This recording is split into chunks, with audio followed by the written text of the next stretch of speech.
Hey everybody, I'm Erin Versaggi with Koi Fly Creative. Today we're going to be interviewing director and DP Chris Logan Harley. He's going to be teaching me about lighting. Can you light this interview, please?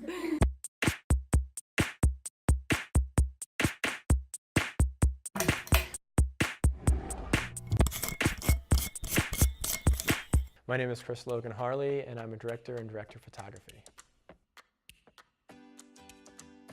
My go-to lighting setup is the lighting setup that they teach you in Film School 101, which is just your three-point lighting.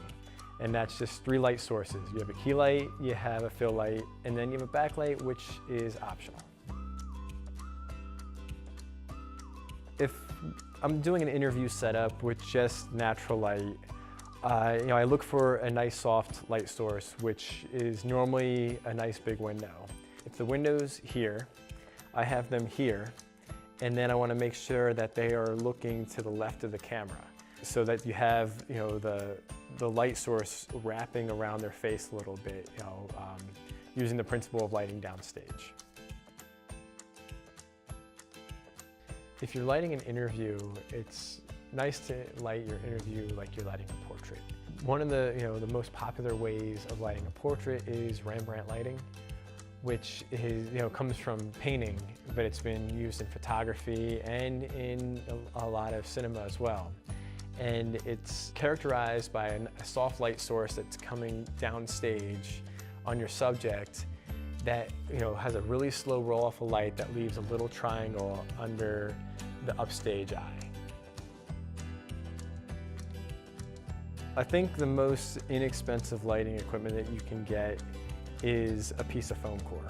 If you know how to read light and know your light sources, you take a piece of foam core, and that can be a nice fill light wherever your key light's from. You can bounce a little bit back, or you can take the other side of that foam core and wrap it with some tin foil, and then you can actually have a little bit of a harsher light by reflecting, say the sun or another light source. If I was to give one tip to somebody who's just getting into lighting, it would be learn how to read light. When you're out and about, just kind of notice where the light's coming from, and from there you can also take note of the quality of light, whether it's soft or harsh, and as well as the contrast of the light. I wouldn't say that I've ever really done any crazy lighting setups, but the principle of your key, your fill, and your backlight really go a long way. And when you start working with bigger crews and you have a grip team and all that, you basically just start shaping the light more. So you're knowing where the light's coming from, but then you're flagging off lights, you're getting rid of reflections, and you're essentially shaping the light using either white balance or black negative.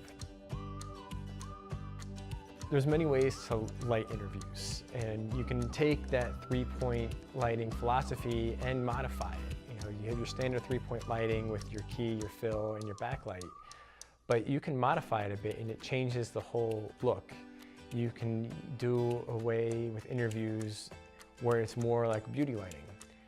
Beauty lighting is, if you're ever at like a fancy store in the changing room, they have lighting built into the mirrors. That's typically beauty lighting, where it's a little more flat, and but it makes the face pop and the roll-off is more behind them.